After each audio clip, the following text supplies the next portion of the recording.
Tout a commencé au mois de décembre et ma condition médicale s'est dégradée au mois de mars. Jérôme Top était loin de se douter l'automne passé que sa vie allait complètement basculer.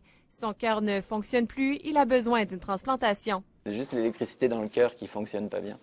Donc je faisais des étourdissements et sans m'en apercevoir, donc en perdant connaissance, mon cœur battait beaucoup trop vite. On ne s'attendait pas à ce que quelqu'un en santé, puis qui a toujours fait du sport, eu des bonnes habitudes de vie, soit malade, surtout au cœur.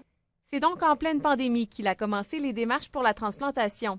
Pendant que tout fermait, pendant la période de Covid, moi j'étais ici à l'UCPQ pour faire le bilan pré-transplantation. Mais le problème, c'est que Transplant Québec a connu son plus bas nombre de donneurs en 5 ans en avril dernier.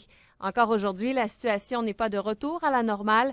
Par rapport à la même période en 2019, on constate une diminution de 50 du nombre de donneurs d'organes et de 60 des transplantations. Est-ce qu'avant d'apprendre cette nouvelle-là, vous étiez déjà sensibilisé aux dons d'organes?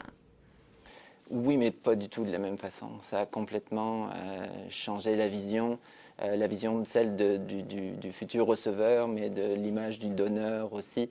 Donc j'étais sensibilisé, mais comme pour la population générale. Donc oui, ça fait un gros changement d'être de l'autre côté maintenant. Et pour l'instant, Jérôme vit dans l'incertitude. Le téléphone peut sonner à tout moment.